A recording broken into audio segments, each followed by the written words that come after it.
For what feels like forever, one empire has completely dominated the world of work. Microsoft Office. It just seems invincible, right? Totally untouchable? But what if the biggest threat it's ever faced isn't some rival company, but a massive change in what work even means? Let's dig into how this digital empire was built, and yeah, how it just might fall. So really, what could possibly topple this giant? I mean, it's a question that has stumped competitors for 30 years. But the answer isn't some better version of Word or a cheaper Excel. The real threat is a technology that doesn't want to compete with Office at all. It wants to make the very idea of Office totally obsolete. Now, before we get to this crazy new threat, we really have to wrap our heads around the sheer scale of the Office empire. Look, this isn't just about popular software. For the better part of half a century, it's been the basic operating system for how global business gets anything done. Just think about that for a second. For literally generations of professionals, the actual act of doing work has meant creating something in Office. You know the drill: a Word doc, an Excel spreadsheet, a PowerPoint presentation. And this wasn't some accident. It was a revolutionary redesign of how business actually happens. So how did they build this thing? Well, Microsoft's real genius wasn't just in making good software. It was in completely restructuring the flow of information. And in doing that, they basically defined the modern workflow as we know it. I mean, before Office, the business world was just a bunch of disconnected islands. You had your paper documents over here, your calculators and ledger books over there, and you had to painstakingly move information between them. And for presentations, get this: overhead projectors and printed transparencies. Every single step was a separate manual headache.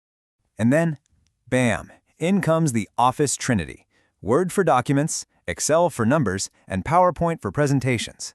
Now, Microsoft didn't just digitize the old way of doing things. They created a single unified system, kind of like an assembly line for information.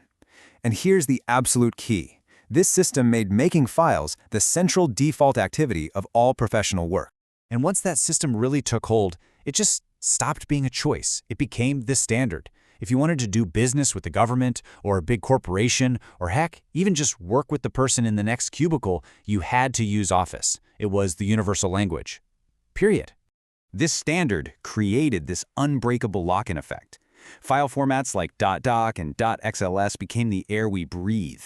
Companies started hiring people specifically for their Office skills. Governments built entire policies around it. And the most powerful part?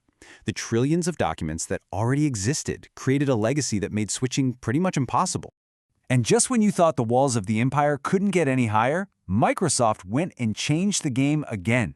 They evolved Office from a product you buy into an infrastructure you absolutely cannot live without.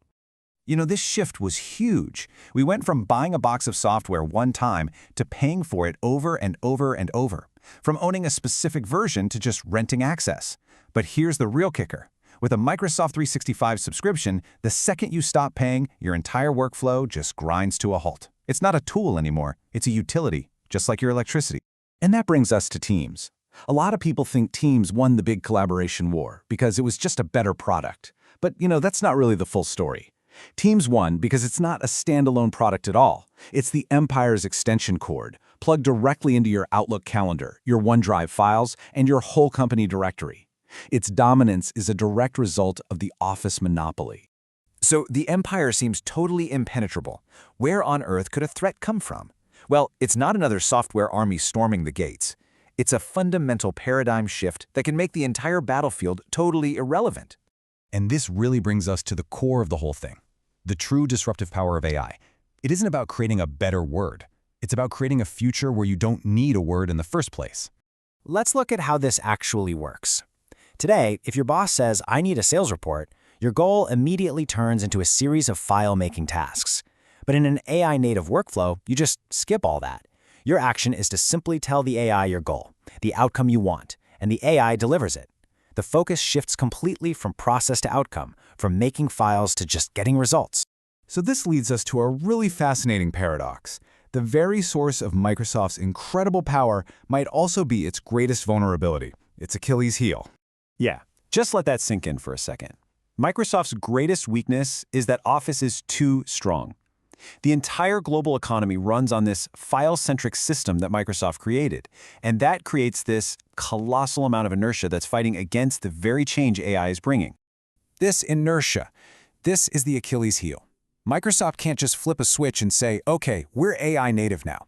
It has to manage trillions of existing files. It has to deal with corporate processes that are built from the ground up around creating and approving those files. And it has to retrain a global workforce whose entire skill set and mindset are tied to the old way of doing things. So all of this sets up a huge choice for the empire. Is it going to continue to reign over a new era of work, or is it going to become this magnificent relic of an era that's already gone?